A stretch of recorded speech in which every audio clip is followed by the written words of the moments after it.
That's a big difference.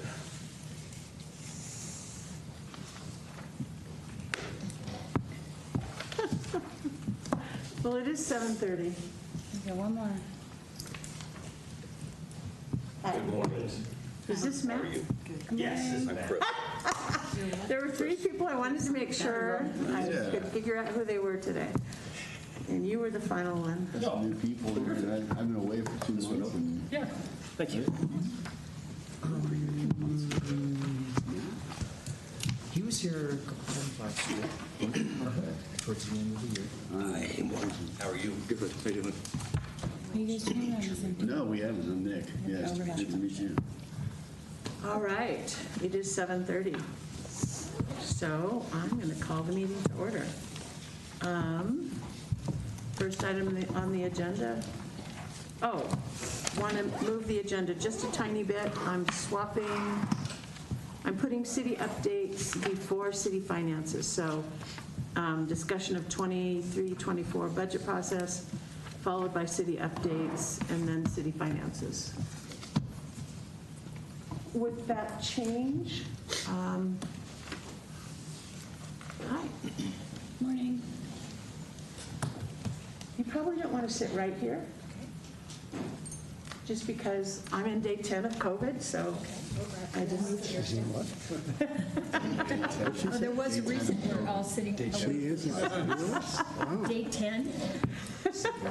That's right. Okay. No, I have it. Have it, You were whatever. too. And which, I tested positive. thank you.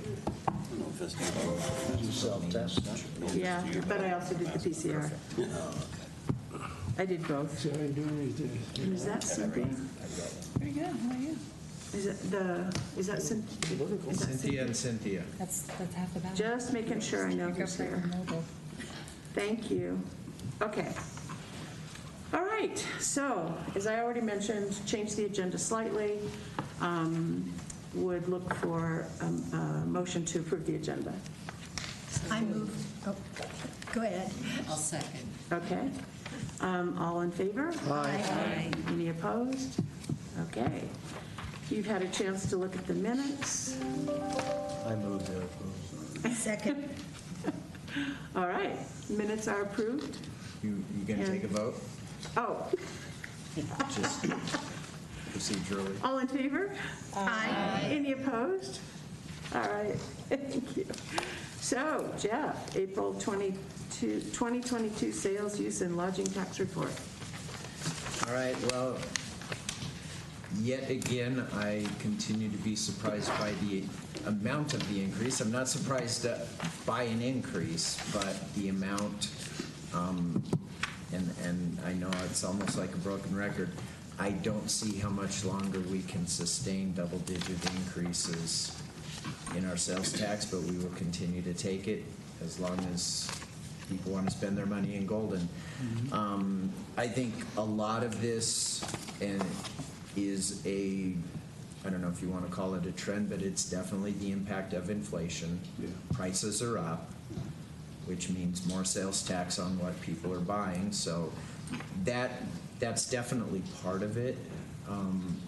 But I think, just hearing last night at the council meeting, Steve was talking about traffic counts, pedestrian traffic counts along Washington, volume on a Thursday at noon, and then the volume on a Saturday at noon, and the numbers are just incredible. So we keep drawing people. Do you get a sense of any potential, because inflation's now been high for a while, and is there any potential for demand destruction? People not getting in their cars and driving out to Golden for a day trip, or not buying things because they're now 20% more expensive. I guess that remains to be seen. Yeah. Because I keep saying this is not going to last forever, and every month it's continuing double digits. So eventually I will be right, and hopefully it's a long time coming. But it's just not realistic to assume that we will continue with double digit year-over-year increases. So we'll take it as long as we can get it, and we'll see, if and when inflation truly impacts people's spending. I think part of it, we'll see what happens with air travel, as that seems to have opened up more.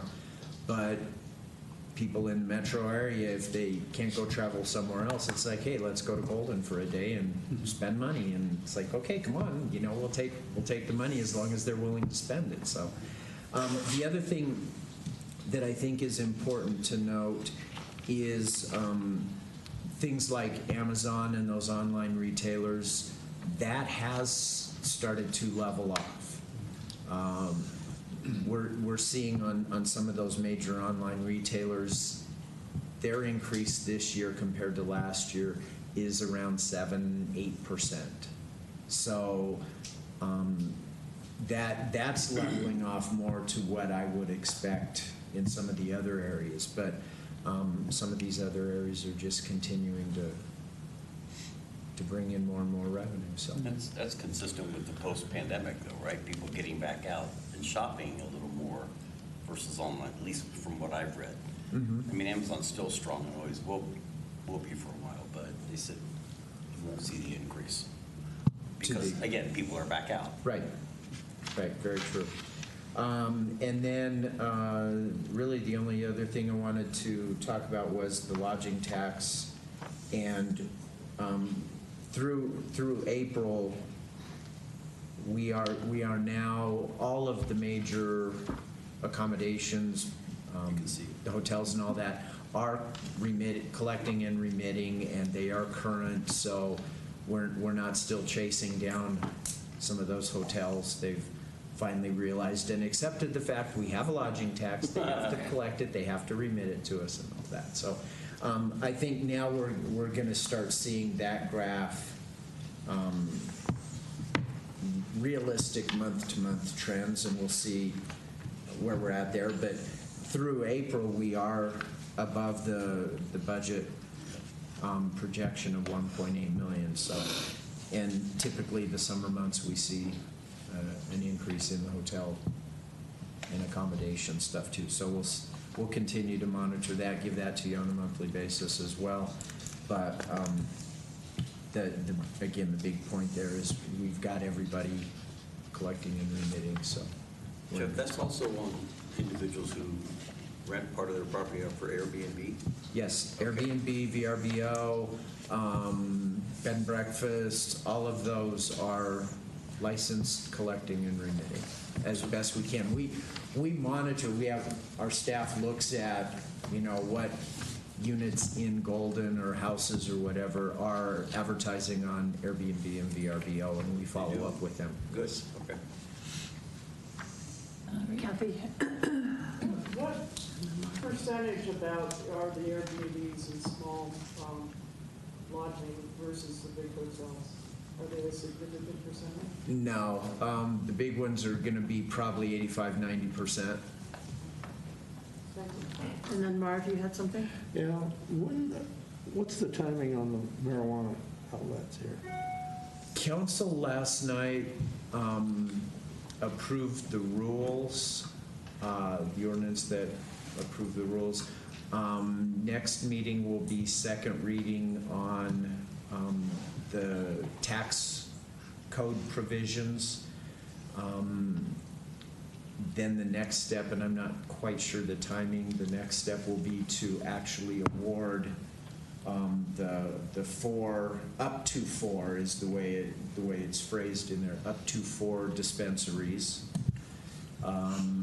The only one that's ready to go immediately is the current medical marijuana, and I know they are interested in going retail as well.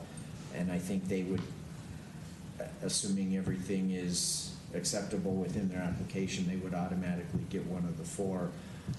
Whenever the others, however many are awarded, get awarded, and then they get up and running and all of that, at some point later this year, they'll start collecting and remitting once they open their... Did you plan for any revenue from marijuana this year? We have not budgeted any of that. We have not officially budgeted the lodging tax either, because we didn't know timing, we didn't know amount, we also didn't know how we were going to spend. We generally, internally, we budget revenue, but council adopts an expenditure budget. And so council did not adopt any expenditure budget for lodging or marijuana because they had not identified, what it's to go for and all of that. So we will work with them on that, and that will be part of the year-end budget amendment to establish expenditures in those areas. Sandra? But I cannot remember what the lodging tax was on the language, but there was intention with that money. It's not budgeted and it's not projected, but both the lodging tax and the rec marijuana tax have intention. So where that's there supposed to go, was, for the lodging tax, there was impacts on, from tourism That's right. and visitors, so a portion of it's gonna go to that. Council did, I forget exactly when, but in the last month or two, they did determine that those impacts, at least for this year, would be strictly related to things along the creek corridor, additional park rangers, additional code enforcement officers, all the signage, all the expense associated with everything creek related. And that's where that portion of the lodging tax is going to go this year. Mm-hmm. And then the other portion of the lodging tax is for new and innovative stuff, I guess, for lack of a better technical term. Stuff. And that's to be determined exactly what that means and what it goes for. Okay. We finished with that? I am, unless there are more questions. Well, then I want to invite Chief Harvey up to the table. And, Where do you want him? well, no, see, this is okay. I mean, we're good, right? Morning. Morning. Good morning. So I wanted to preface this by saying that we're looking at a presentation from Chief Harvey of up to about 20 minutes, and then we'll have about 10 minutes for questions. Okay? And welcome. Thank you, I appreciate it. Good morning, everybody. Good morning. Good morning. So I was asked to come in and talk to you a little bit about the police department budget. So annually this year, our budget was just over 11 million, which is significant, but we have 70 FTEs in the police department. And of course, every year, it ceases to amaze me the cost that is associated with running a police department. So for example, things like body-worn cameras. The good news with body-worn cameras, while it was obviously required by law, we did a good job of working with Axon to get a 10-year contract. And because we were able to get a 10-year contract, we're able to mitigate some of the costs long-term, while also ensuring that each time that new equipment comes out, we get free upgrades. And the cost of a program like body-worn cameras really comes down to those associated with storage, because obviously it's a lot of footage that gets stored, and we're required to keep that and pass it on to the DA's office. And some of that can be in perpetuity, and other parts of it can actually be expunged from the system after a period of time, depending on the crime. So there's a lot of complexities with kind of the technologies that are used in the police department. Some of the significant changes for the police department this year started with adding a full-time employee as a co-responder. The co-responder obviously is somebody that assists us in working with mental health issues, dementia, Alzheimer's, a lot of different areas that the police department can do a good job with, but doesn't have the social skills, the training, the background to be able to deal with the more complex components. And we were fortunate to hire Elizabeth, who had been working with the police department for the last 2 years on a grant through Jefferson County Center for Public Health. So she came on full-time, so she was already working well with our police department. We already created the partnerships. already had 2 years of knowledge of those folks that live in our community that need that kind of assistance. Had already created a partnership with Bodie, our homeless navigator, and so there was this kind of instant pollination of relationship that has worked well.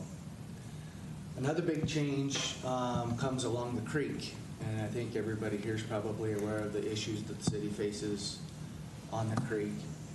And we've been challenged in the past with how we were going to be able to enforce the rules down there and do it effectively. One of the things that we found is that the folks we're hiring as park rangers are typically very young, and the clientele sometimes can be challenging when you're asking a young person to go up to an adult and say you can't have your beer and you need to put your cigarette out. And of course, in the past, we've always been seeking voluntary compliance. And moving into this year, we went into more of a strict enforcement role. So while we knew it was difficult for the park rangers, because even our adult code enforcement officers, people like Jamie Siegel, who's been here for a long time, would struggle with some of these. And so a presentation, so we had a lot of discussion among staff, and the presentation is that we're going to start a model that would be moving away from park rangers and more towards code enforcement. And so we came up with an approach that I think was as fiscally conservative as we could in terms of mitigating the total number of his employees we would hire, and by recategorizing some of our current staff. So what that means is at the time we had a supervisor, 2 code enforcement officers, a full-time parking officer, and a part-time parking officer, because parking is partially the responsibility of code enforcement. And the new model folded the 1.5 parking officers into code enforcement, so we only had to add 2.5. So now our code staff will be 1 supervisor and 6 code enforcement officers. It's our belief that the code enforcement officers will have more effectiveness along the creek because they wear a more polished uniform, they have a badge on, they're used to enforcing rules. The challenge has been is hiring folks. We're still haven't been able to hire an additional code enforcement officer for these positions because it's challenging. First of all, it's a challenging job, and second of all, they have to go through the exact same process as a police officer. So it's difficult. And we have a few people that are in the hopper right now that are in the background phase, 3 of those, and we're hoping we're going to be successful. The good news is we did hire a police officer candidate that has 5 years of previous experience but got out of the business for 9 years. So we put him in a code enforcement uniform until he goes off to the academy, so we'll have him until July. So we're making do.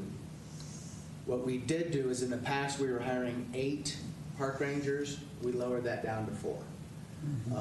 But since we haven't been able to get good traction on code enforcement, we did hire a 5th this year until we can get these other folks hired. So right now we're operating with a supervisor, 2 full-time code enforcement officers, and 5 park rangers with this additional police officer that will go off to the academy. One of the full-time code enforcement officers has been hired as a police officer, so she'll be going to the academy as well. So you can see we're trying to, while we just got approved from this, it takes time to get people hired, and so there will be a lot of salary savings with that, but we want to make sure we hire the right folks to do this complex job. So that kind of hits those particular pieces. We are down police officers. Law enforcement's struggled over the last 2 or 3 years, and there's been a large exodus of people coming out of the field.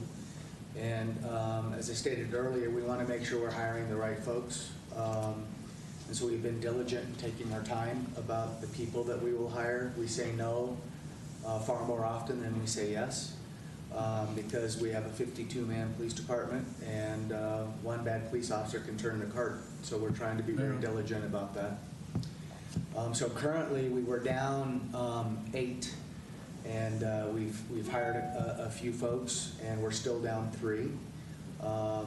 proud to say we have a couple of folks that are still in the process that we're looking at. But again, if we see any kind of red flags, we don't hire those folks. We move on and wait and continue to do as much as we can with what we have. So that's that. I want to talk to you a little bit about, I think, some exciting things that are coming forward. Well, first of all, business related with equipment. In terms of the CIP, we're still looking at needing an evidence storage facility. That's been in the CIP. And we're working with the museum so that we can try to do a dual facility rather than having to do two different, because we have similar needs. We both need to make sure that we have a building that is consistent with temperature, and because they have artifacts, we sometimes have evidence that can deteriorate if we don't have it in the appropriate temperature controlled areas. And then we have the same kind of security needs. So we'll probably and have been continuing to work to find a facility that will get us there. That money has been budgeted in CIP for a while in 2024. And then the other big one is police radios. And I've already asked Director Hanson for a meeting. I want to look at a different approach to radios potentially. Police radios are very expensive. If we were to replace all of our police radios, it's going to be around $600,000. That's a big ticket item. So what we've been finding as we move forward is that purchasing this equipment sometimes isn't the best way, rather than maybe leasing the equipment. So we are working with Motorola, and Golden may be the first time that they actually agree to lease police radios. So when you think about it, this is a $6,300 piece of equipment. If we purchase them, they last about 10 years. But when you break one, it costs $800 just for them to look at it and determine what's broken. And then you got to pay the cost to fix it. If we lease them, for example, what we're looking at right now is maybe a 7-year lease. And the cost might be, let's say, $70,000 annually. So we hit that cost annually, but all of our radios are replaced. And 7 years from now, you're in a position to reevaluate. Along with that comes technology. So we're working through some nuances like, well, would you buy my older radios back from me and give us a discount? Should we, so the radios are kind of broken into BN and ANs, and we have 63 of the old ones and then 10 of the new ones. Well, maybe we keep our 10 new ones, and then we're only going to lease the ones that we know are moving out of operability. So we're trying to be really fiscally responsible right now as we get ready to head into this new budgetary process, getting some options so that we can sit down and say, okay, what's best for the city of Golden? One way or the other, the way it's worked in the CIP is that we're buying so many each year so that we can lower that cost long term. And then if we do decide to buy them rather than lease them, we can spread that replacement plan out as we move into the future. So one of the kind of the things, and then I'll take questions from you, is photo radar. So council had asked the police department to do some research into traffic safety options. And so we looked at photo red light, photo radar, and photo noise. And as it turns out, photo red light, probably not an option for the city of Golden. Just accident-wise and stuff, we didn't have enough data that could say that this would be a cost-effective safety measure for us. In terms of noise, that technology is advancing, but right now it's really expensive. And we don't have any companies in the United States that are making these. So we said we should probably put that one on the table for 24, 25 to reevaluate and see where we're at. Photo radar, though, did seem like it might be a viable option. First of all, there's very strict laws on it as to where you can use them, but it doesn't require a police officer. We can actually run it with code enforcement. Hence, since we've increased our code enforcement staff, we have capacity there to be able to go out and utilize this equipment and allow you to know that the police officers are still out driving your neighborhoods and responding to calls for service.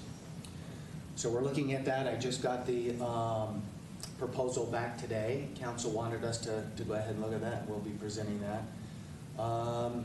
The cost is about $5,200 a month, or about $63,000 annually, but we don't have to pay for anything, right? We lease the van, they give us all the equipment, the only thing we produce is a trained employee. So we have the photo radar van owned by the company, operated by our employee, and then you'd have to offset the cost of that with citations. So depending on the number of citations per month, that would be offsetting the cost of the photo radar van. So we've just gotten that. We'll be presenting that to council and seeing how they want us to move forward with that, because this was a council-driven product. There is some value in photo radar. First of all, it goes into residential neighborhoods where it can be challenging sometimes for a police officer to set up and actually be able to enforce some of those laws, where this is a lot easier for us to put it up. And again, the impact of not having a police officer do it versus having a code enforcement officer is important. So that's kind of some of the things that we're looking at moving forward, and that's where we're at today, and I'll take any questions you have for us. I did want to say, which I didn't say up front, is welcome into thank you. your new position, fairly new position, right? And congratulations. I appreciate it very much. Glad to have you here the first time. I didn't do that, but I have to do that, right? Okay, so thank you for all of that. So, questions? Okay, we're queued up. Well, Karen, Peter, Sandy, and then Chris. Okay, yes. Hey, Jill. Can you explain a little more about photo radar? What exactly, I mean, you park a van in a neighborhood and observe, or what do you do? How does it work? If you've driven around Denver, they have a lot of them. There's a lot of agencies that have them, but basically it's an unmarked van or that type of a vehicle. You have to have signage posted well in advance. I think it's 400 feet. So as you're driving down a residential neighborhood, there would be a sign that says photo radar is On being what? used. On a big sign. So you would be driving and you see a big sign that says photo radar ahead. So that would move. Yes, it's a temporary sign that's moved. It's part of the process. Inside that van is basically an entire camera system that is designed to detect the speed, identify the license plate, take a picture of the driver, and match that up with the speed. There is a code enforcement officer in there who is observing every single violation as they're going through. He's in the van? He's in the van, has to be monitored by a human being. Okay. And then they're tracking each of those violations and/or ticketable offenses. By law, anybody who is doing 9 miles over the speed limit or less, it is required they get a written warning. You do not cite those. 10 miles and above can be cited. I believe it's $80 is the maximum fine, and I think it can be, or it might be $40, and then it can be doubled if it's in a school zone. And then by law, they can only be used in specific locations. So we can't put them up on 6th Avenue. It has to be associated with a school zone or a construction zone, a neighborhood, or next to a park. So we could put it on 10th Street next to Parfit Park. But other than that, it has to be residential on both sides of the street. So, for example, if you've driven to Cherry Creek Mall on First Street, it's a very routine place for Denver to set up a photo radar van. So they're in there clicking those tickets, they're evaluating, they're seeing, and then those get mailed out. And you go through the same process as any others. If you want to fight the ticket, you can fight the ticket, or you can just pay it. They're all 0 points. The whole intention is to create public awareness that this tool is being used now in residential areas. If we go with the 20 is plenty campaign, which we're looking at doing right now, it's been, which basically says the prima facie speed in any residential area, if it's not posted, is 25 miles an hour. This would change it down to 20. And the research indicates that the injuries created by auto ped goes up substantially each mile per hour. So this is a process that both the city engineer and the police department support. It was being brought forward by Councilor Cameron, and I'm hoping that that will move forward, because if we do photo radar, now we're talking about issuing tickets at 30 miles an hour instead of 35 miles an hour, which that difference can be significant. So that's kind of how it works. There's a lot more nuance to it, but that's the basic crux of how that product works. Peter? Yeah, a couple of quick questions. You mentioned something about noise systems. Exactly what is that? So, Is that for gunshots and stuff, or? well, no, so that's called Shot Finder. That's different technology. Okay. That's being used in a lot of big cities Right, because they obviously can set up based on topography. Sure. What I did all the research on this, and I can tell you we are not alone, but quality of life measures for residents is huge. And one of those is noise. Noise caused by loud pipes, Jake brakes, Okay. loud cars. Okay. That's what this particular product would do. It's being used in other countries right now, but it's not out yet really kind of with good technology that's been proven. It's still in the development phases, Okay. but some countries have found some success with it. But it will work the same as photo radar or photo red light. Okay. It will track the noise, it'll take a picture of the driver's license, the driver of the car would be identified, and then we can send out tickets. But I think we're 3 or 4 years away from that. Okay, one more thing is, I sense there's kind of a split in your department between code enforcement and police officers, in that it's kind of a two-tier system. Is that what you're kind of heading towards? Where code enforcement is more like a training position that eventually gets moved into a full-time officer? Is that? No, so How our does that goal is to work? always hire people that want to get good at the jobs they're in. So code enforcement, while we call them code enforcement officers, they are not certified peace officers. Right, right. But it doesn't mean that that's not a great job to start off with. No, that's, Get your yeah, foot in the right, door. So sure. we don't ever want to push away from that. Right. But there is a balance to that, because we do want to get some experienced code enforcement, people that want to do that, because the code is complex, and particularly when you're dealing with animals, buildings, weeds, snow, all that stuff, it takes time to learn that. So ideally, we would have those folks like Cortland, who's currently in there right now, that 34 years old, has no desire to be a peace officer. Okay. Jamie Siegel, who's got 20 years of experience, very knowledgeable. And then people like Talia, who's going to become a police officer, who was a park ranger, got hired as a full-time code enforcement officer, and then said, I think I'd like to be a peace officer.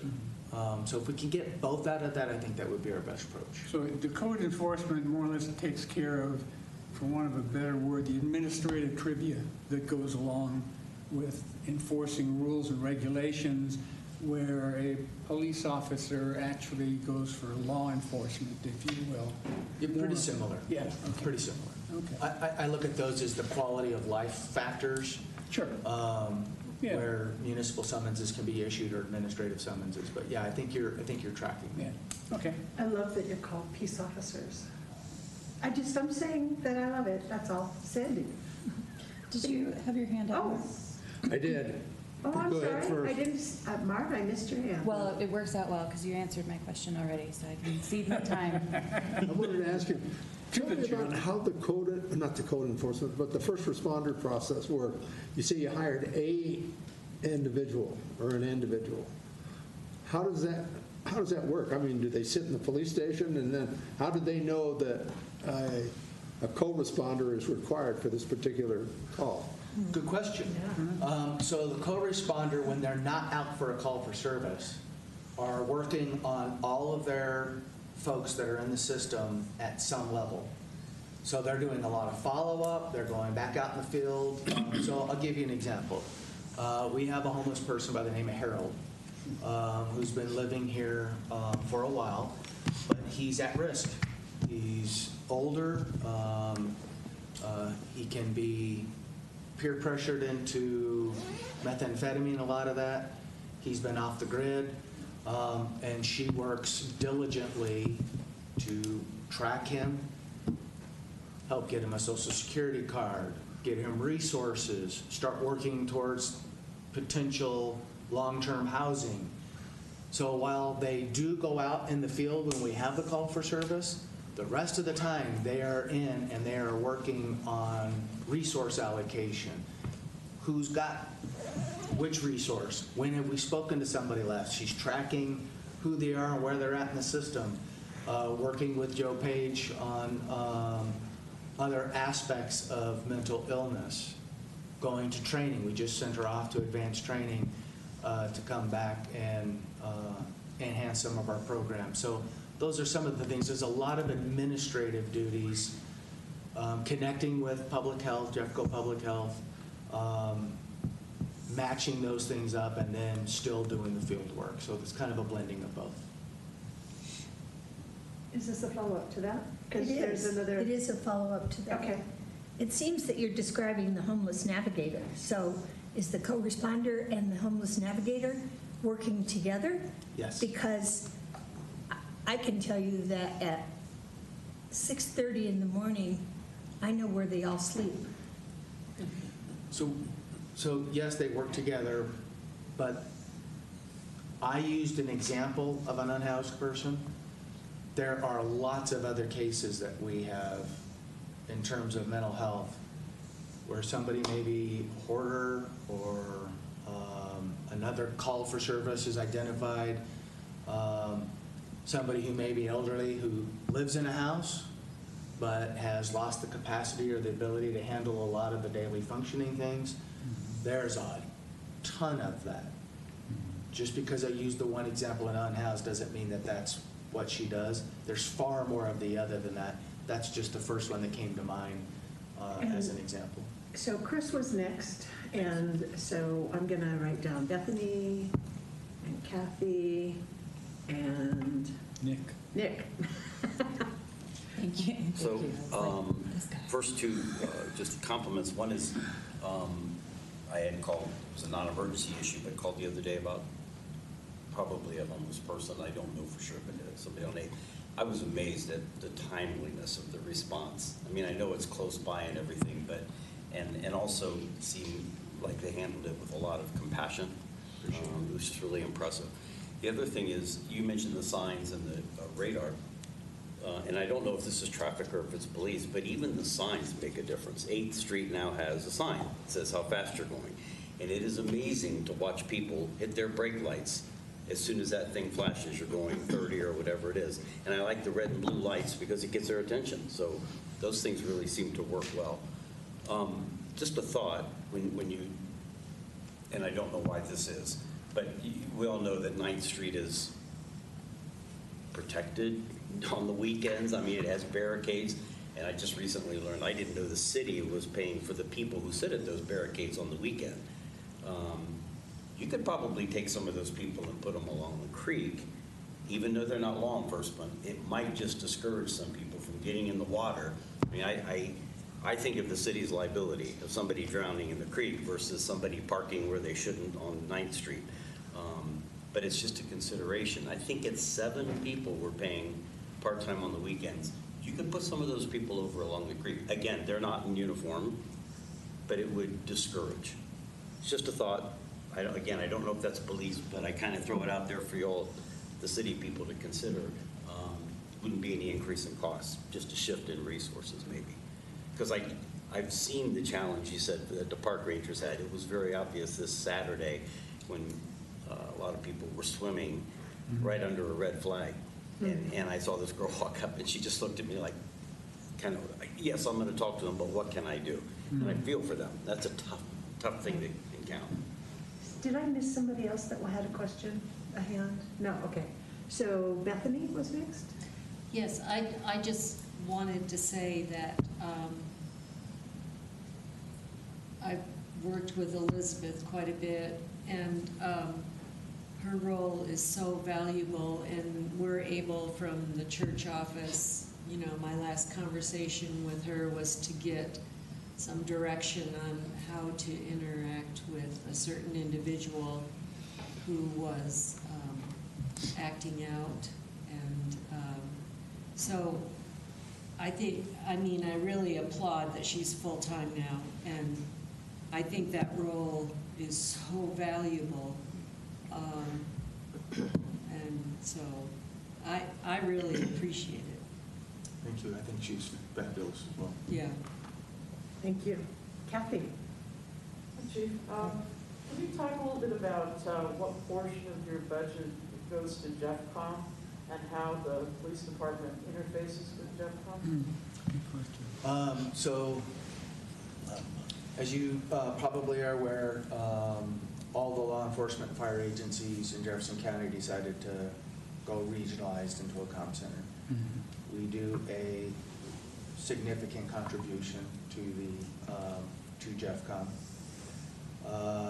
As the chief of Golden, I'm on the board for JeffCom and have been a proxy for Chief Kilpatrick for the last 5 or 6 years.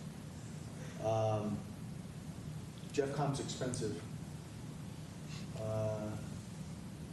There's been a give and take with some regionalization efforts. I think there was a big push to do regionalization efforts for a long time.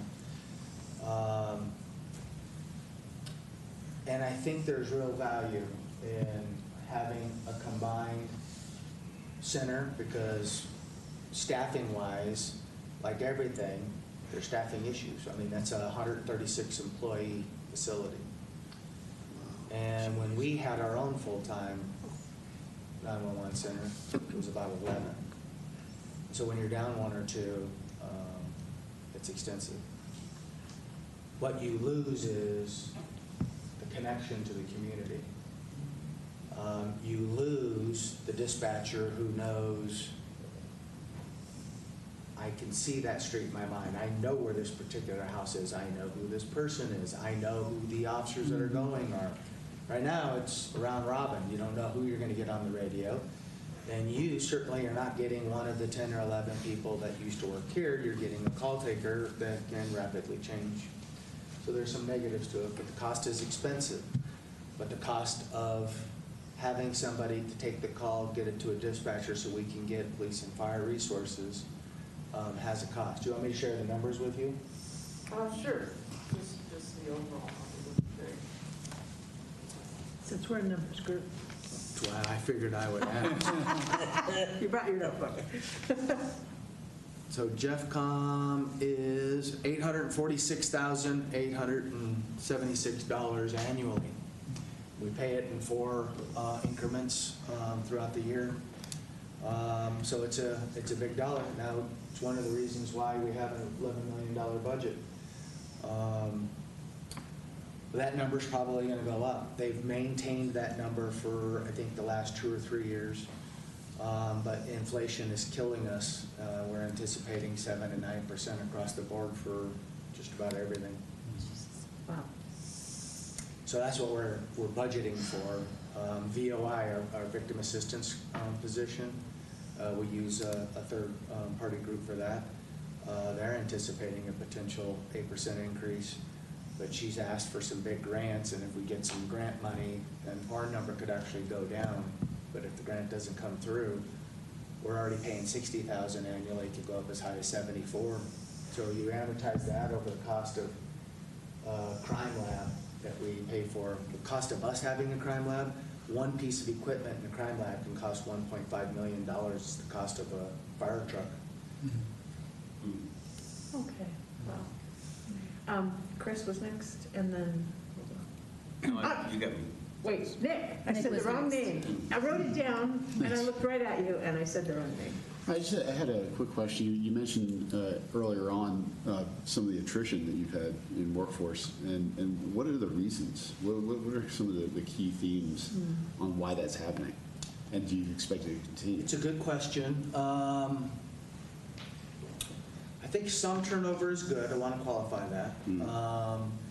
And then, so some of it's been retirement. Chief Kilpatrick retired, Corky retired. These were 40-year employees that were just at the age where it was time to go on to other things. We lost a commander to the private sector.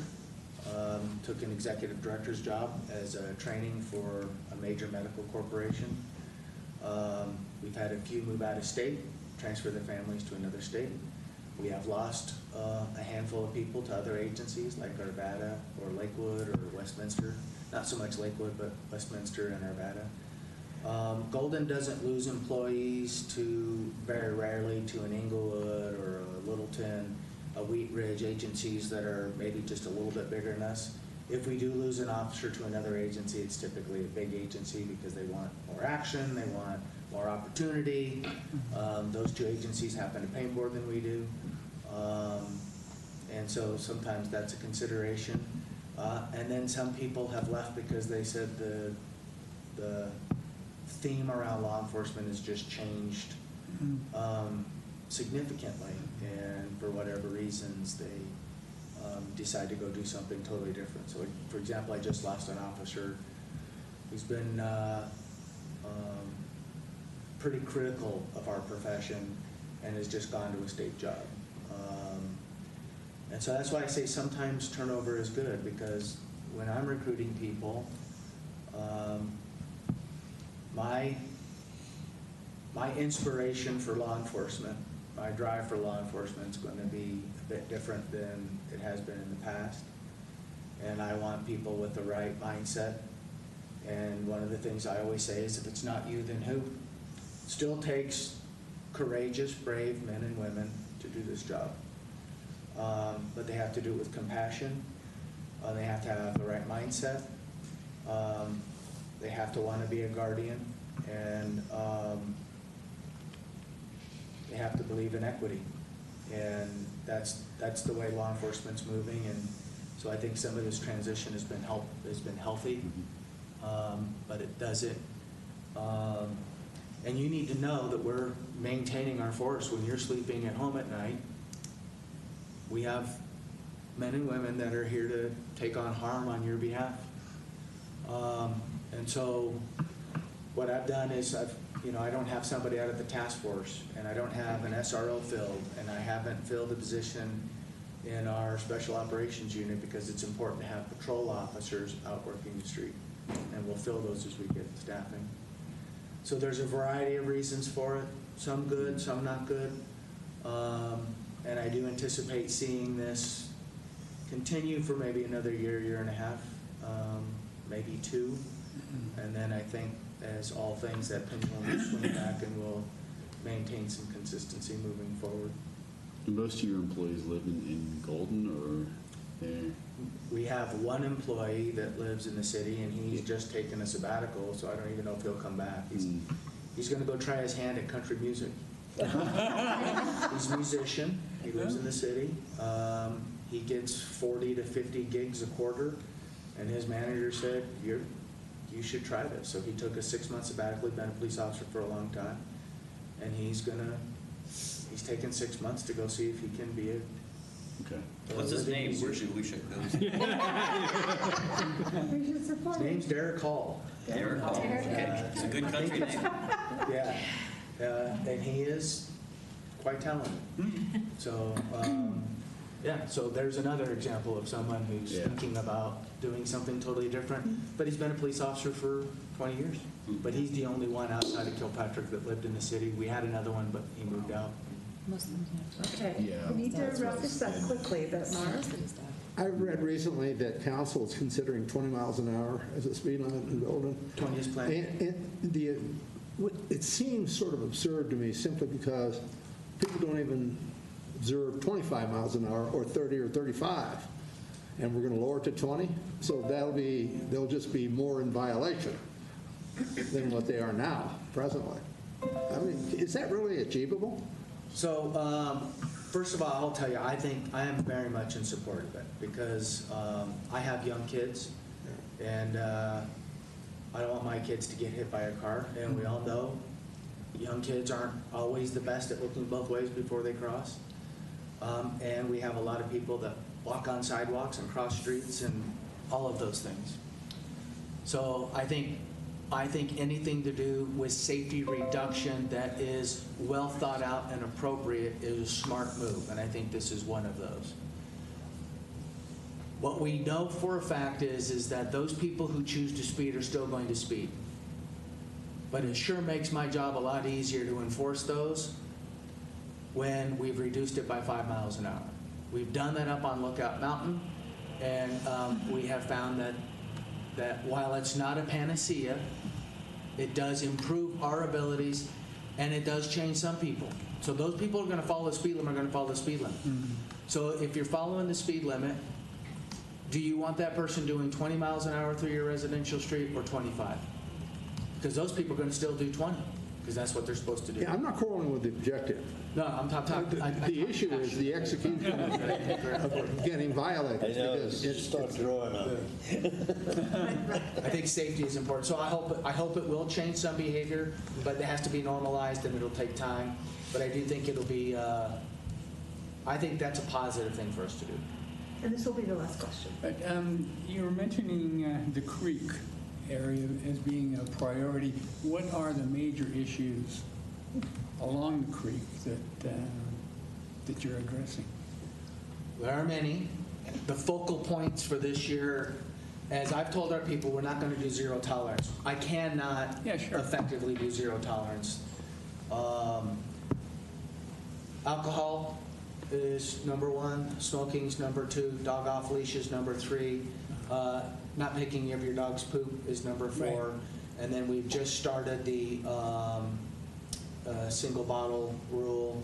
We're not enforcing that, but we are in terms of citations, but we are paying attention that if you're inside the edges of the trail, to say, hey, you can't have your single-use container in there. And then the last one is we're starting to focus on some bicycle safety. Yeah. So if we see people weaving in and out, we're talking to them. We're going to get it posted at 8 miles an hour, and then I'll have a traffic officer go down there a couple of times just to do some laser work and talk to folks. We probably will not issue citations on this year because it'll be fairly new. But I'm trying to assess what we have in terms of an issue so that maybe we can make an administrative ticket where code enforcement and park rangers could cite those versus a peace officer. Right now it'd have to be issued by a peace officer. And just so you all know, we have required our officers to park, walk, and talk. It's one of our new themes this year, and that includes the creek. So you'll see peace officers down there as well, including me and the executive staff. Our detectives have been going down there. So we're trying to make a So concerted effort. on the bike thing there, along the most heavily trafficked area, there's 2 ways you can run the bike, on one side or on the School of Mines side, if you will. Is there any thought to just making that mandatory? In other words, this is the bike route and this is the pedestrian route. I mean, it would seem to make sense that there's a lot of idiots out there who they somehow think that they have a bike racetrack or something going. We've discussed all kinds of options along the creek. I would suggest, Every Monday, we're talking about how we can do the creek. just to that point, you should probably go to the bike and people, there's a whole group on that. And there's been a lot of back and forth and a lot of debate. And the answer to your question is right now what they're leaning to is, I think it's the south side, it's the School of Mines side, being the faster side. Sure. And you said 6 miles an hour. 8. Okay, 8 miles an hour. And some are saying don't pass people on the other side. And the challenge you have on the faster side. That's required now. If you're passing somebody, you have to say on your left. Yeah, that happens less than 50% of the time. Yes. I mean, I even yell back to people, please give us notice when we walk. The problem on the other side is that includes the museum and the chicken farm where people stand with their kids. So it's a real challenge, to your point. Yeah. So we're going to wrap this up. We could go and with good discussion, but thank you for coming. Thank you, sir. It's been extremely valuable. I Yeah, thank appreciate it, and we'll see you again soon. Yeah. Next year, probably, I'll still be here. Thank you. Thank you. Thank you. Thanks, Chief. You should go to that, And because they need to hear your concerns. Janet, is that right? Yeah. It's also Park and Rec is establishing those rules. Oh, Welcome. Thank you so much. And if you could introduce yourself, thank you for coming, and we're happy to have you. I think, is this our first opportunity to hear from you? I think so. Yeah, We're pretty cool. new. And we're kind of so excited. I'm thank kind of you. excited. Thank you so much. And kind of, we're a little bit behind, but the deal is about 20 minutes up to 20 minutes for Hopefully whatever we'll you be want to quicker share. than that, absolutely. And then maybe 10 minutes for questions. Okay, absolutely. Good morning, everybody. My name is Janet McKevin. I'm the Affordable Housing Policy Coordinator for the City of Golden. And I just talk a little bit about my team. You've talked a little bit about Bodie already. So the housing team is very new. We started November 1st of last year. And so it's myself, and then Bodie Horton is our Housing and Community Resource Navigator. So she does a lot of work with the homeless population in the city. As well as working very closely with Elizabeth, as the chief mentioned earlier. So I thought I'd just highlight some of our major projects really quickly, and then be happy to take questions from you all about some of the work that we're doing and where we're going. So the first really big project, and you'll start hearing more about this as we enter into the fall, is what's something called our Housing Needs and Strategies Assessment. So this is a study that's actually been grant funded by DOLA, which is with the state. Can you say what DOLA is? Sure, Department of Local Affairs. And so that's funding that comes to local governments to actually do, in this case, to do a study on our housing inventory. And I know all of you clearly understand the housing issues and challenges we've got here in Golden.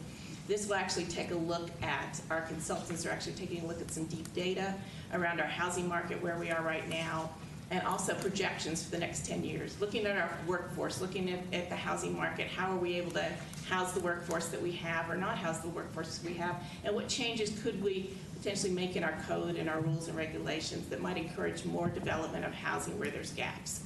And there could be gaps in lower income housing, there could be gaps in what's called the missing middle housing. So this study is going to take a look at all of that and then bring us some recommendations around how can we put some things into effect that might encourage more housing development that affects these gaps. So a little bit about the timeline. In the spring of this year, our consultants met with a lot of real estate professionals within the city, folks who are working in the Golden housing market, both from the home ownership and the rental side, and to talk to them about their experiences. This May, June, we posted a resident survey. That went out in the water bills as well as up on Guiding Golden to just get an understanding of how folks are experiencing the housing market right now. And then our consultants also working on some financial scenarios with specific zoning cases to look at, what are the costs around housing? What's the cost of building Golden? And how can we make some changes in our, maybe potentially in our rules and regs to improve those costs? In August, and this is going to be the work study session in August for council, they're going to see the draft preliminary report and start to talk about the findings on that. And then there'll be more chance for resident input after that, and then in September, the final report will go to council. What will come out of that will be actions that council can take on those recommended strategies. And like I said, that could be changes in the zoning code, it could be changes in rules and regulations, it could be changes in, and I'll talk about CoreStech in a second, it could be changes in how developers contribute toward affordable housing in the city. And then finally, we'll have sort of a development of a strategic action plan going forward. What are the goals the city has over the next 5 to 10 years to sort of take action on what we're seeing within our housing market? So that's the first big project. A second big project shifts a little bit to our homeless and our homeless population. A little bit about what Chief talked about with the regional collaboration. And one of the things we've been working on pretty intensely since I've arrived is the Jefferson County Navigation Collaborative. So it's every city has a navigator like Bodie. We are partnering with Arvada, with Lakewood, with Westminster, with Wheat Ridge, and with Edgewater and the county on a big collaboration to develop a couple of navigation centers and emergency homeless shelters. So right now, Jefferson County does not have any emergency homeless shelters, which has been a real challenge, especially when COVID was happening, especially as we hit the winters. It's very challenging sometimes to make sure people are safe and they're off the street when they need that. So there will be 2 campuses that we're working on. A northern campus right now, there's been land identified in Arvada for a northern campus. And then also we're looking at a more central campus in Lakewood. Those are the 2 cities with our largest unhoused populations. And so we're trying to sort of create these centers that would be partnerships with all the cities. So all of the cities could access the resources, could access the beds. And there's also permanent supportive housing units that would go along. So the idea is our unhoused populations would move through the services of the centers into emergency shelters, and then ideally into permanent supportive housing, where they could continue to get the support and resources that they need. And so these centers, we're working toward them. Timing right now is anticipated. The Arvada campus would go first to what's called a low-income housing tax credit funding cycle. So low-income housing tax credits actually fund the housing, but also provide the support funding for the navigation centers and the shelters. That would be anticipated right now for August of 2023. The third big project is our Golden Hills Mobile Home Park, and I'm not sure how much you all have heard about that. It was recently purchased by an investor from California. There's something called naturally occurring affordable housing in the city, and those are places where you can still obtain housing very affordably without government restrictions or rules and regulations. It just naturally happens, and our mobile home communities are a good example of naturally occurring affordable housing. Golden Hills was recently purchased, and this has become a trend across the U.S. These mobile home parks are getting snapped up, and they're being raised to market rents. And so with Golden Hills, many of the residents back in February of this year experienced a 50% rent increase. They own their own home, but their lot rents went up by 50%, and some of them immediately were at risk of homelessness because they just could not afford it. They were pretty tight already.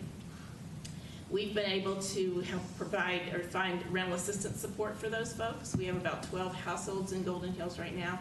Working with the Action Center, we were able to find money to cover the gap while we work to try to find either them a way to increase income or to find other affordable housing that could be supported throughout the city.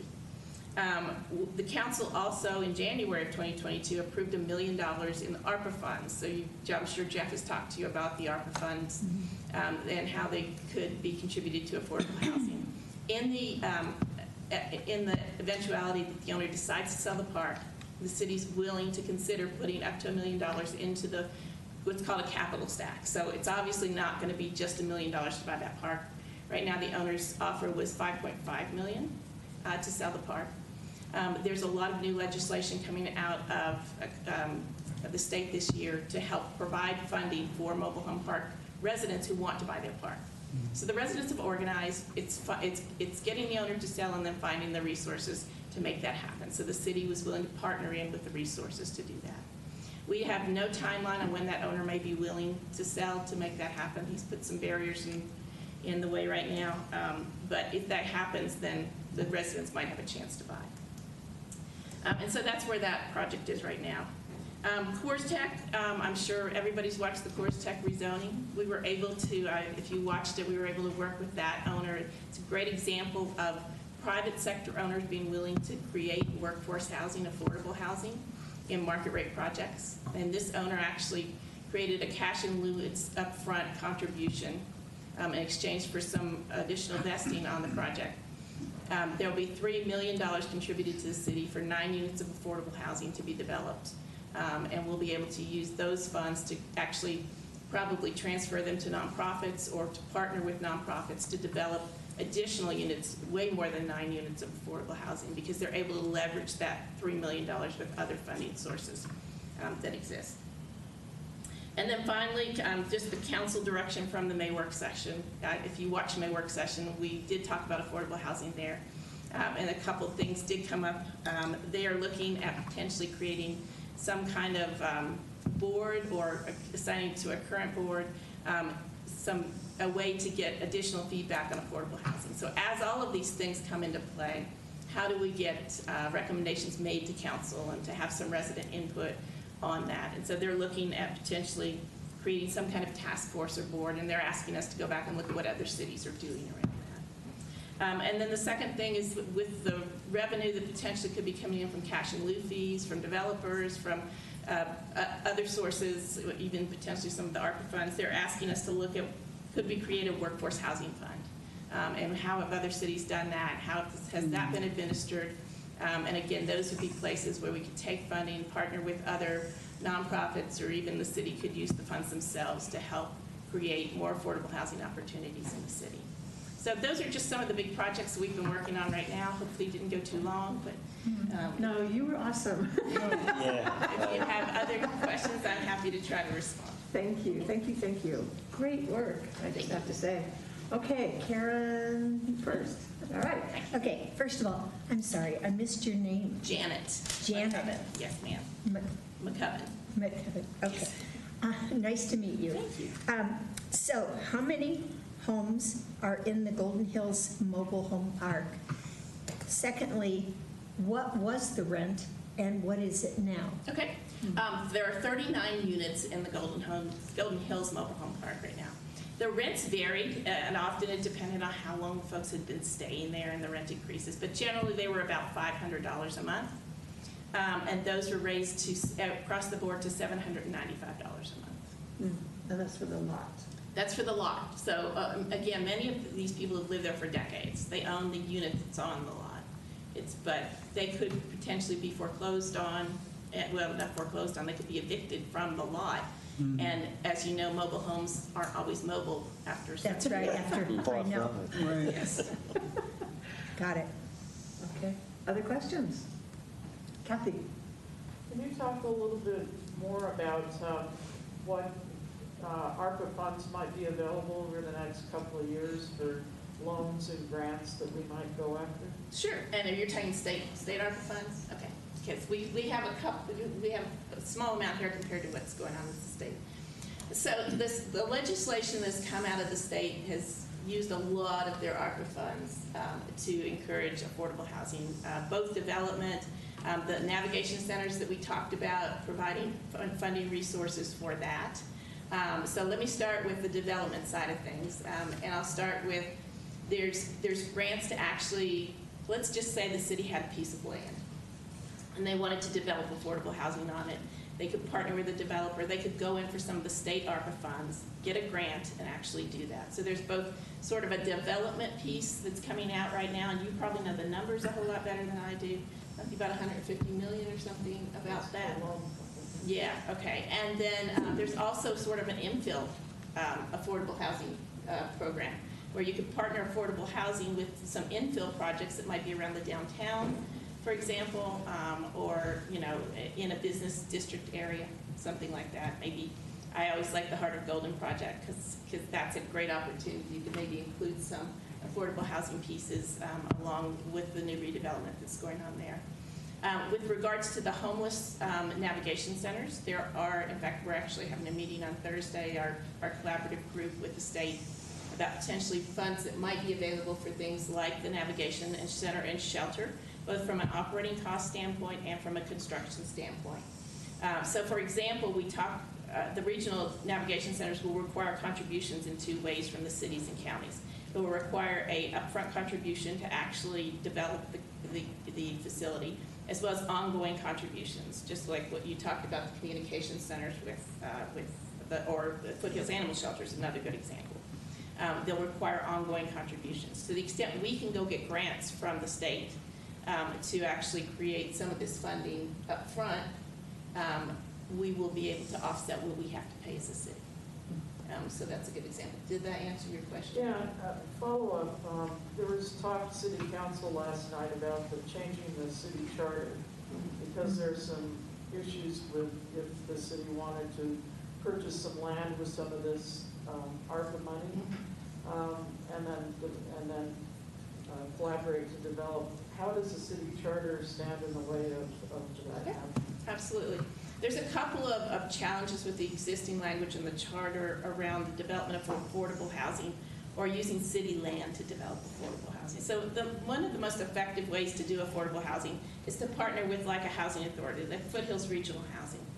As a housing developer and a nonprofit housing developer, they have access to millions of dollars in state and federal funding for tax credit that they could bring to bear on that with very little contribution from the city compared to the amount of the whole project.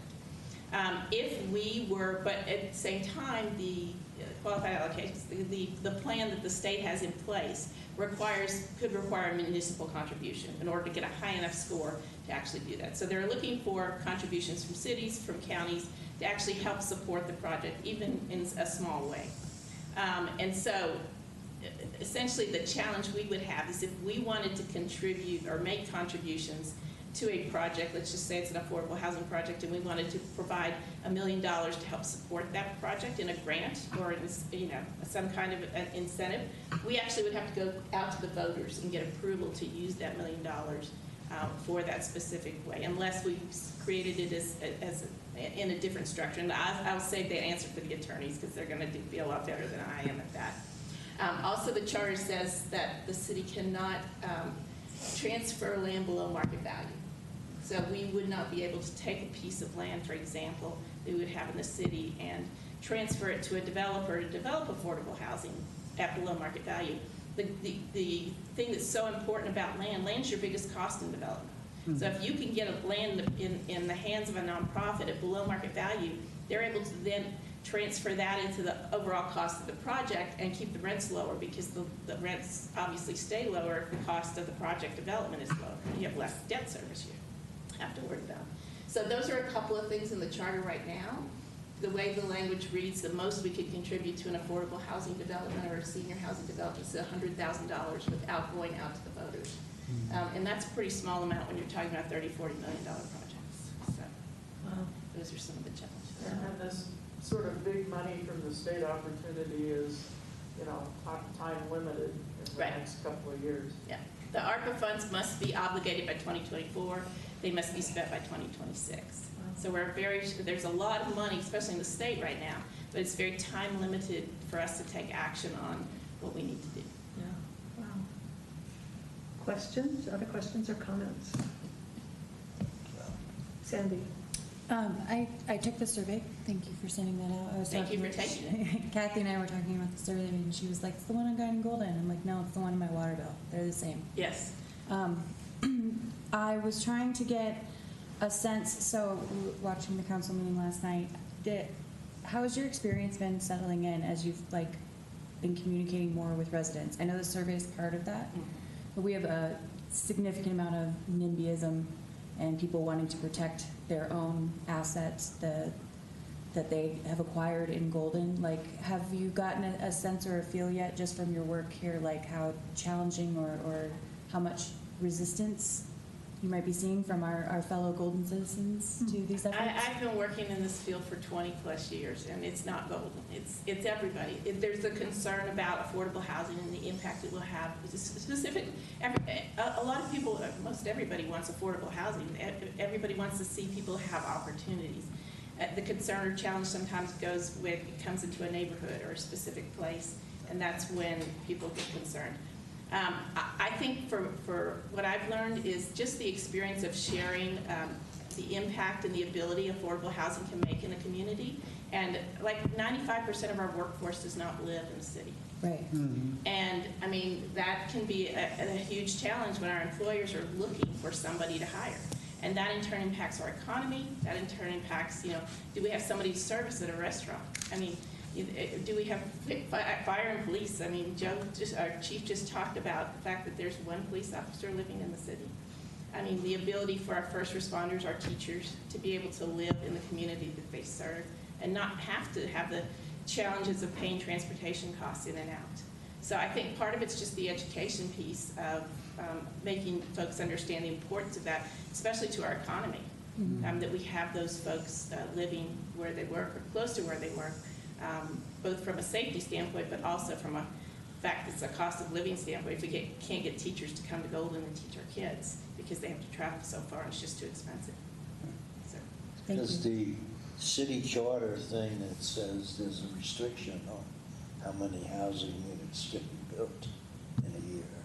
Get in the way? The growth limit. The growth Talking cap. about the growth cap? Yeah. Right. It's one of the things I think our consultants are looking at. We've asked them to be totally honest with us about, do they feel that that's affecting things? From what I understand, and this is probably more of a Mr. Murphy question, is that our growth cap right now hasn't been oversubscribed. So that, you know, the applications that are coming in are pretty consistent with what's available to give out. We also have opportunities with our growth cap to, if it's transit-oriented development or if it's senior housing or affordable housing, especially to borrow from other years so that we can still get it built. We still get the project built this year, but it's not as restricted in that cap. So I'm hoping to learn more from our consultants and how they feel. They're running the financial scenarios, they're looking at the market, how they feel that might be impacting things.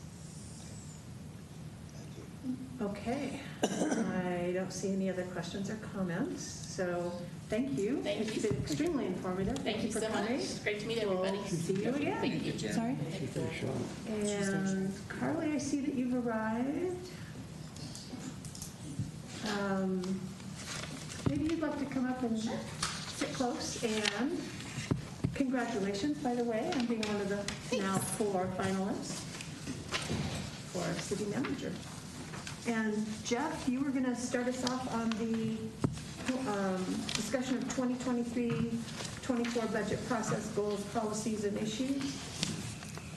Yeah, so just real briefly, in your packet was a copy of the budget calendar and the planning of that, and pointing out that we're right at the end of the citizen budget input on Guiding Golden, and getting the CIP project sheets out to the departments. And I also gave you a copy of the template for the CIP project sheets. And the things to note there are that we've redesigned this a little bit to tie into council's strategic action plan and those goals and success factors, and tailor this to correspond to that. So those are just a few of the basic things as we start moving into the budget, and then I'll let Carly talk about the budget priorities. She had a conversation with council last night and identified a large laundry list of things that are part of the strategic action plan that we hope to incorporate either to start, finish, or at least make progress on during the next budget cycle. So. Sure, thanks. So this was really, just the beginning conversation about budget priorities with council, and as part of the packet, we listed some of the items that are things that are on the strategic plan currently that'll carry over into future years that we think will need to be included in the budget. And then also just potential projects and ideas that we have heard up until this point of the year to just put in front of council and say, are these things that you're thinking about? What are some of the ideas that you'd like us to explore further for getting information for the budget? So there were no numbers tied to those projects at this point because it's so early on. It was really just talking about those ideas of projects and what is going to be carried over into the budget process. So I'd say the main thing that came up several times in that conversation was the idea of a shuttle system kind of going through Golden. So of course this has been something that has been talked about for a long time and different versions of it, but I think council's really interested in exploring different ways to make that a reality, to see if we can improve connectivity through the Creek corridor, downtown, maybe even to Mines, do some different configurations of what a shuttle might look like. So I know they talked about there's potential to partner with Colorado School of Mines on this. I know they're interested in some kind of shuttle system. Not the rover, Mines rover that didn't work out so well, but something that can kind of serve the whole city. And then I know Jefferson County Open Space, Jeffco Open Space, is obviously they don't have enough parking at all of their trailheads to accommodate all the people interested in visiting those trailheads. So they're interested in shuttle systems that can take people to different open space locations in the area. So there's potential to talk with RTD and those other partners about what a shuttle system might look like, what the city's role in that might be, and exploring that a little bit further. So right now, we don't know exactly what that looks like, but we have been having some of those conversations with those partners to see if there's potential to make something work in that realm. Another thing that came up was tree removal, additional tree removal funds just from the significant amount of dead trees that we're seeing, and with keeping in mind wildfire mitigation measures and the importance of that. And so just making sure there's more funding for cleanup of kind of general dead tree removal in the city. And a couple of kind of follow-up questions. And I think those were kind of the big topics that they wanted to talk more about that were on the list. But a lot of the things that were listed there are, as I said, continuations of what's currently on the strategic plan or implementations of what's on the plan. So, for example, currently we might have, like, the open space master plan is something that's on the strategic plan for this year, but it might be phase 2 that goes into next year, and looking at kind of what the next stages of some of those projects might look like. So, as I said, it was just the first part of it, but it was interesting to talk through some of those different ideas that we've heard talked about. Happy to answer any questions or talk more about any of that. Okay, so Marv? Where does smart cities fit into this? So specifically like traffic light infrastructure and smart traffic lights, those things. Yeah. Yeah, so we actually talked about that with the DRCOG grants that are available right now, and if that might be a really good use of those DRCOG grant applications. DRCOG is Denver Regional Council of Governments. Yes, I know. When I first started hearing DRCOG, it's like there's a doctor involved in streets somehow. I don't understand. But so I think we're exploring those grant opportunities for doing some streetlights and smart city stuff, if that's. And it also involves the LAN, right, the local area net, where you fiber cable throughout the entire city that allows everybody to come on as employees to remotely function at home. Well, municipal broadband is a whole different topic. And that's not a part of smart cities at all? That It's related. but it's its own unique project though too. But we are still working on what broadband infrastructure looks like. The last time that we had a conversation with council was maybe right after we met last month, I want to say. And council really wants to explore what it looks like for the city to own infrastructure for the fiber ring, and if there's different ways of looking at how that can be financed with different companies that provide broadband, while still making us the owner of the infrastructure. So we're exploring some options with broadband companies on if there's a way that we can make that work. Any additional questions, comments? Comment, maybe council needs another retreat. Yeah, we could use A real probably- long one. Yeah, Would you say it? Say that again. retreat, council retreat. Okay. Get some work done. They So- can't do it at a meeting.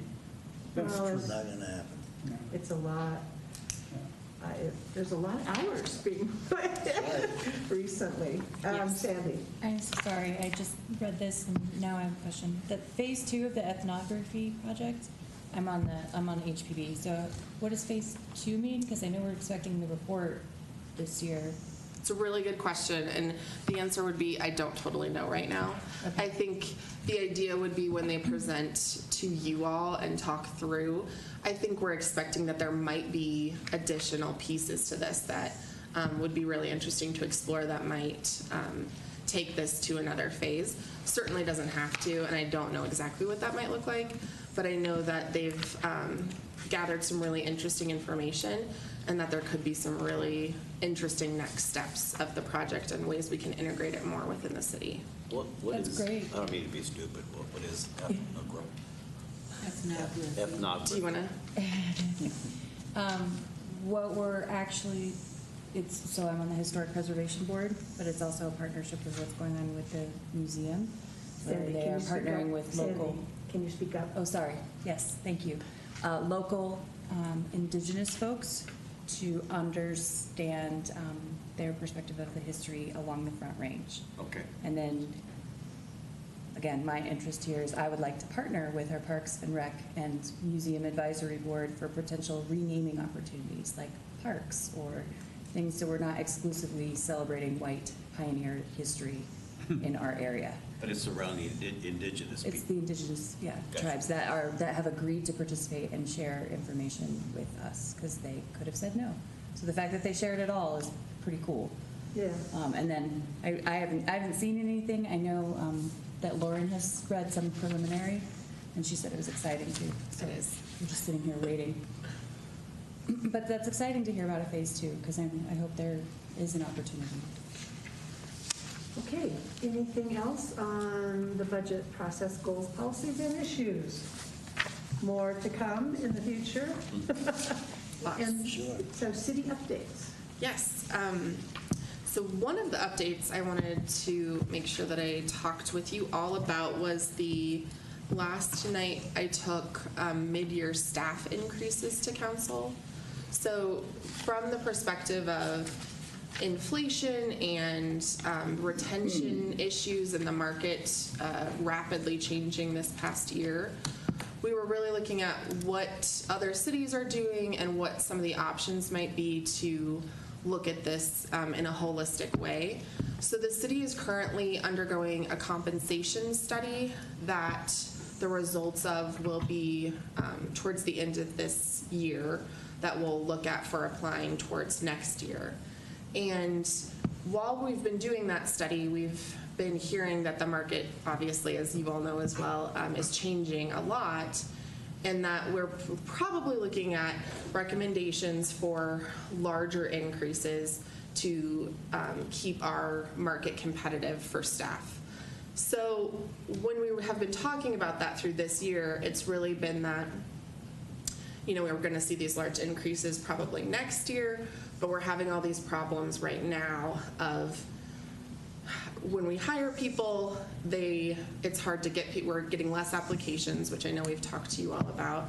And then when we hire them, they're coming in at higher ranges than current employees are making, and it's kind of causing problems in different areas of the city.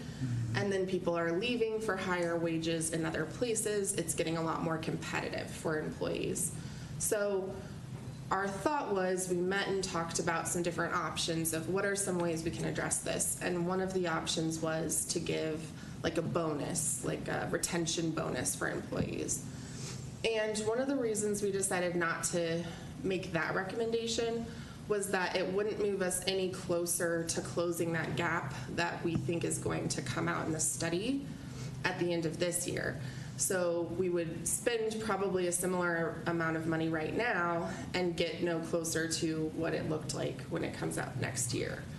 So kind of considering all of those factors, decided to move forward with a recommendation for a 3% increase across the board in the city to kind of move towards closing that gap and really looking at everything holistically with that study as the plan has been. One other aspect of it was a pay equity study that HR conducted on our STEP employees. So those are police officers and fire officers, and just making sure that the pay is in line with the years of service, because that's how STEP compensation programs work. So HR's recommendation right now is to do an equity study on STEP program employees, and then the alternating year do an equity study on non-STEP employees, and then kind of rotate between the two every other year to just make sure that we're paying fairly according to the Pay Equity Act. So that's just part of good practices to have for running a city. And so with those two recommendations, it was $390,000 for the remainder of this year, is $50,000 for the equity study payments, and then the 3% increase for all employees. So talked to council about that last night, and they approved it. Sorry. It's okay. I miss it sometimes. And so it moved forward, and we'll be putting that into place over the next few weeks with employees. But I think it was a really great step for, I think employees are going to feel really appreciated, and it'll go a long way for recognizing their hard work and making sure that they stay at the city and that we're not kind of on this chasing a moving target game. But another aspect I just wanted to say was, I had one more thought. I think I might have lost it. Oh, we did, when we surveyed other cities, about 30% of other cities in the state were doing something similar. About 30% were considering doing something similar. And then kind of the remainder were not doing it. So it wasn't to the point where surrounding cities were all doing it, but it was happening enough and coming up that that's kind of what kicked us off, sort of thinking about if this was something we should move forward. So wanted to make sure I provided that update to you all. The city manager process in a few weeks is going to have the interviews. So I know that you all have seen the dates. I think it's 27th and 28th that there's, on Monday night, there's a community forum, and then on Tuesday, the 28th morning, there's the business breakfast. So those are the two kind of community events. And so that's moving forward. What else? And that information's available on Guiding Golden. It is. It's on Guiding Golden. And we did talk a little bit about fire department services last night with council as well. It was really just more information similar to what you heard at your last meeting from Chief Stricker about what the future of the fire department looks like, kind of gathering more data to help inform decisions that might be made. Finance Director Hansen provided a really great memo talking about, you know, what we all talked about last meeting, which was that it's a high cost to really increase staffing, and how does that fit in with other priorities, and talking to council about identifying revenue, additional revenue opportunities should they want to move forward with that scenario of increasing staffing in the fire department. And no decisions were made, but it was really just another conversation in that, on that topic to gather more information to make a decision in the future. Jeff? I think a couple other things on that for you guys. The plan is to go back to council in August with more of an update, and in the meantime, Carly indicated that we hope to meet with Fairmount and Pleasant View to have more conversation about the feasibility of a fire authority, and if so, what that might look like. In addition to that, the fire department, Jerry and the staff have formed or have a group of key volunteers in the volunteer leadership to try and get more participation on a regular basis from the volunteers to try and offset some of the need for additional staffing. And Jerry indicated it's a hope, but obviously not a guarantee, that if they get more participation and are able to better staff on a regular basis, they might be able to cut the request of 22 firefighters down to just 11, 4 that were approved this year, 7 next year, and hopefully not need the additional 11 in the next 2 years that they had proposed, but that's dependent upon participation by the volunteers.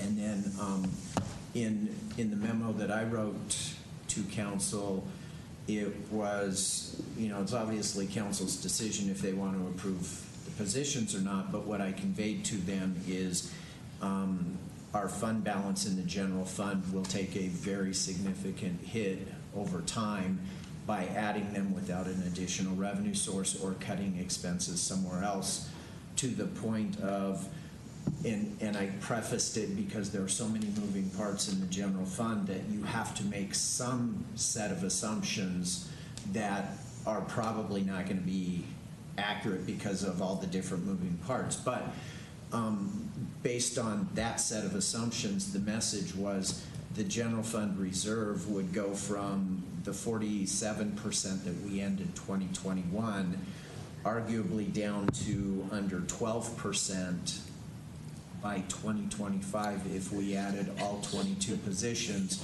which means that in either 26 or 27, if we didn't do anything different, we would be in the negative on general fund reserve, which we can't do because we have to have a balanced budget. So the recommendation was, if we're going to go there on this level of staffing, we need to find additional revenue source, arguably either a sales tax or a property tax increase. And the recommendation, my suggestion was, you should identify the funding before you approve the positions. Because if you approve the positions and you don't have the funding for them, eventually, something's going to have to give. So council heard the message. We're going to come back to them in August, hopefully with more information on whether a fire authority is or is not going to work for the city, what that might look like, how financial implications of that, and some additional follow-up on the staffing. Okay, questions? Was there anything else from the two of you before we do questions? I think Jeff laid it out really well, and I think that we want council to have all the information at what these different scenarios could look like so that we can make good decisions for what the future is, and know what we're comparing. So trying to get the information to a point where we're making comparisons of what each scenario could look like. Okay.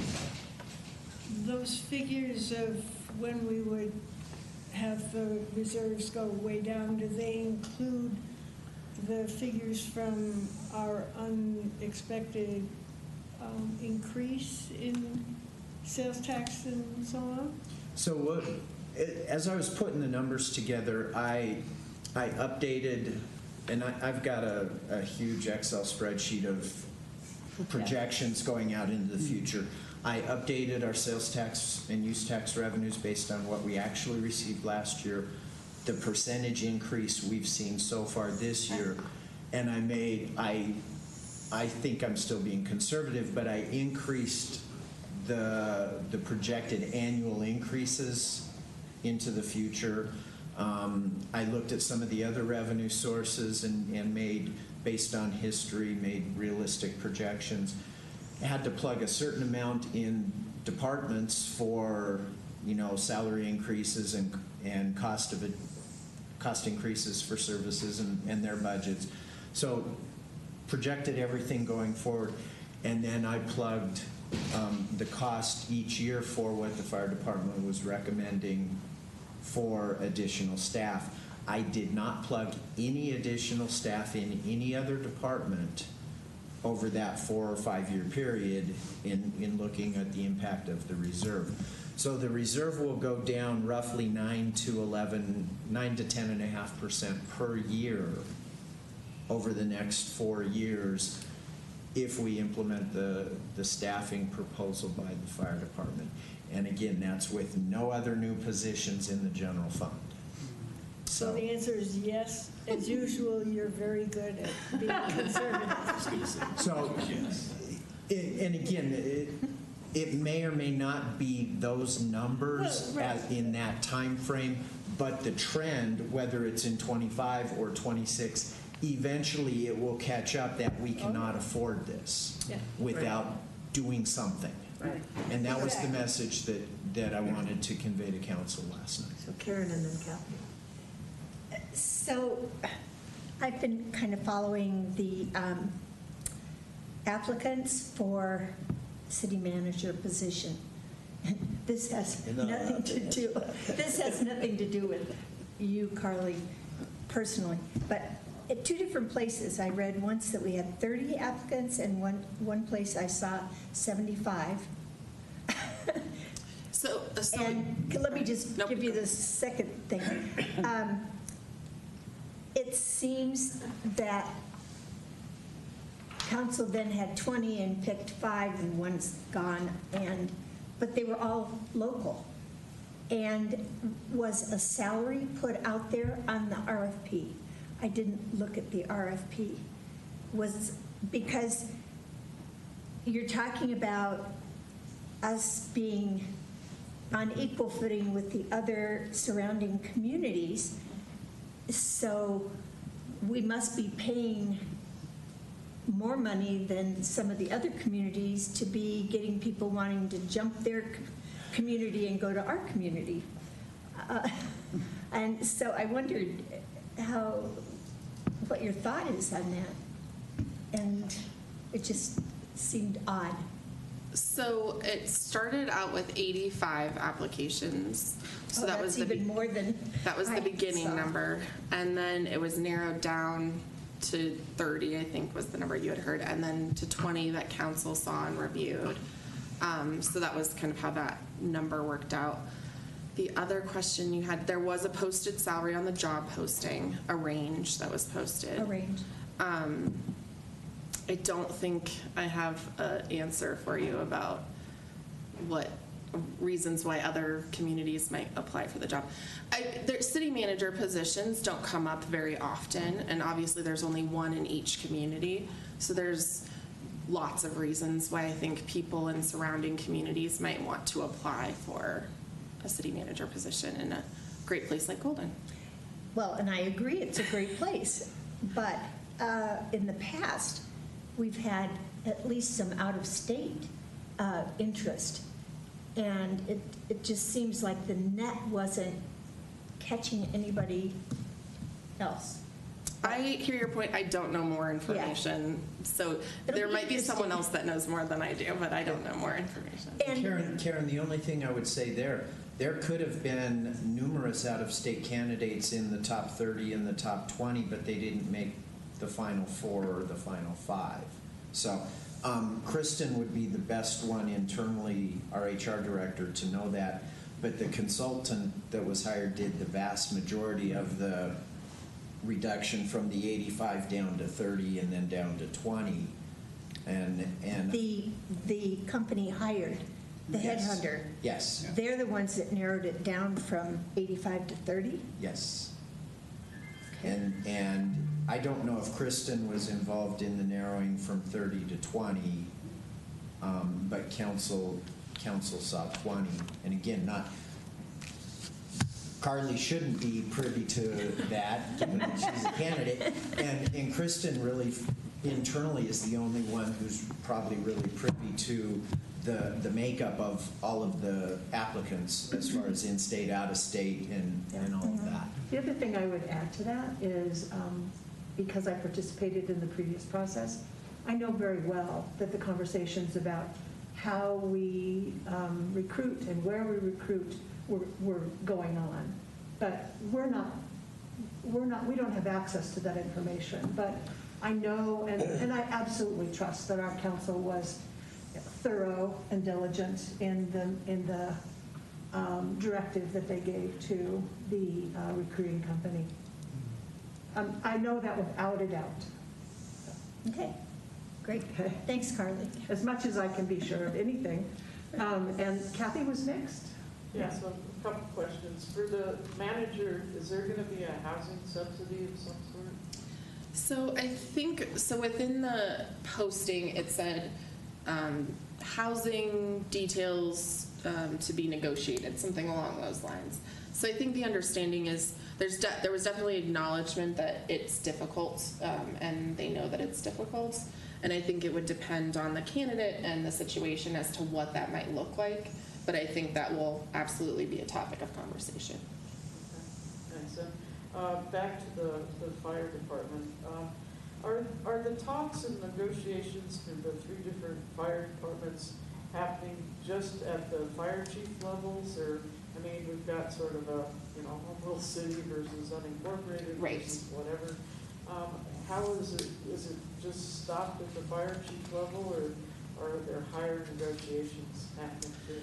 So the last couple conversations we've had, I've been involved in talking to the different districts and trying to get more information. The presidents of their districts, so they're their elected official district board, the presidents of those boards are usually involved in the conversations. So it's the fire chief, the president of the board, the fire chief, the president of the board, myself, and Chief Stricker kind of talking through different things for the different authority conversations. Okay, and then Peter. No, go ahead. I got the answer. You already got your answer. All right, other questions or comments?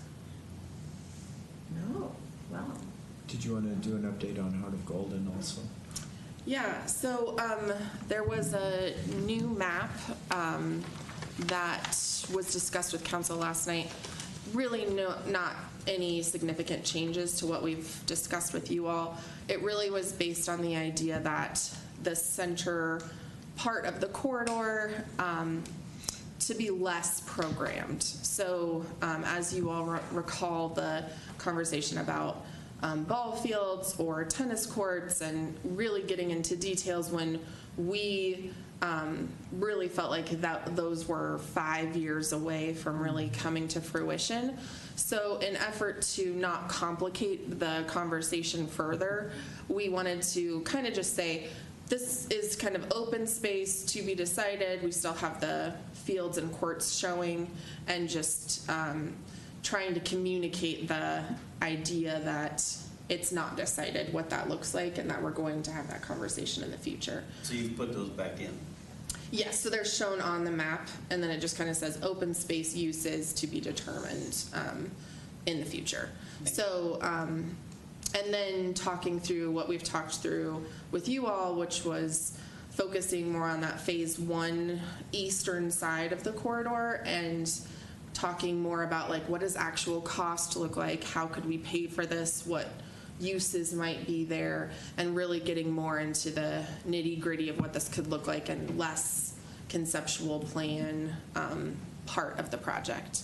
One thing that council talked a lot about as far as Heart of Golden, or several council members have made comments about, is that they really would like the library to move to the eastern side with the City Hall building, that they feel that the library moving could really help traffic within the 10th Street corridor and provide some activation of the eastern side of town in a way that would be really great. The library, when we've talked with them, I think is open to the idea and kind of wants to see what that eastern side of the corridor looks like. So that I don't think that they are sold on the idea of being part of the City Hall building, because I don't think we're as lively of a building partner as they would prefer. I think they just kind of think it's kind of boring to be stuck with City Hall, which I understand. But I think once we develop more of what some of those other uses might be, is this kind of a new little neighborhood that gets started in that area, I think they might be interested in exploring that idea further. So we talked a little bit about that idea in general, but those are the main updates for Heart of Golden. Peter? Yeah, question. A couple of months ago, there was some mention that we were involved in some kind of water litigation again. Is there anything that you can provide as to an update on that? In other words, we're defending our water sources again? Always, every year. Yeah, I'm sorry. I know you did bring that up last time, and I was going to see what, and it's changed, of course, several times since we've last talked. I don't think there's much more I can say. I will for sure talk to Ann and see if there's any public messaging that can be communicated. Is there any kind of open records that document this? I mean, somebody must have filed a suit somewhere. Right. I'll get Ann to get back with you to provide some information. I just don't want to talk when I'm not exactly sure what's what the details might be. Or but it would be I'd be interested in an update on where we are in that respect, because we just got the insert for water quality and stuff, and it says, you know, we have sources. And many years ago with Mike, we took a tour of these sources, which is pretty cool. And I'm just interested in who is doing what in attempts to, you know, get access to our water, what the basis is, and maybe not mentioning which municipality is involved, but I do, if I remember right, Jeff, we did recover court costs a number of years ago for some kind of one set of litigation. That's the east of us. And would we be doing that again? Just, you know, how does this affect our city finances, and why do we always go through this? Well, water is an ever evolving struggle and power grab and all of that kind of stuff. Any litigation related to water comes out of the water fund. Sure. So the general fund is not absorbing that. And beyond that, I think as Carly said, Ann can provide you come maybe stop by next month and just give a quick update. Yeah, that would be sure on the nature of the issue and the status of it at that point. Yeah, it's not getting any easier with all the no, it is not. low water levels and stuff. So. Super drought that we're heading into right now. So I'm sorry? a super drought is what they're calling what we're heading into. Yeah. Our state has survived worse droughts, but not really with as many people who live here today. Sure. But yeah. We're going to have to fill Lake Mead, right? If everybody drives up to Yellowstone with a 5-gallon container and then drives down, no, we'll get 1 million people in a line and we'll pass buckets. Yeah, it'd be full employment. Any additional questions or comments for Carly or for Jeff? No? Okay. Thank you. Yes, thank you very much. Thanks a lot, Carly. Yeah, thank you. Good luck in the process. Thanks. We have a 30-minute thing to do in 10 minutes. which is not going to do it justice. So two options. If the vast majority of you would like to stay beyond 9:30, we can go through Finance 101, or looking at the July calendar, at least at this point, we have a review of the annual report for 2021, which will not take that long. Second quarter financial report and the financial trend monitoring system. As of right now, we don't have any departments scheduled for next month, so as of right now, there's plenty of time to do the Finance 101 tutorial. Let's postpone it one. I figured that would be the answer, but I wanted to give you the option to stay if you really wanted to know today. Jeff always says, well, it's up to you. I am at your service, so if you would like me to do it today, I'd be happy to. But it sounds like we'll do it next month. Hold on, so Ross and then Peter. I think doing it next month makes a lot of sense. I guess I would just like to recommend that, or request that it be higher on the priority list. So Yeah, that if like we're first. adding other things, that gets priority before we have something else. And one of the things I heard Jeff just say is that we don't have any departments coming. So, right?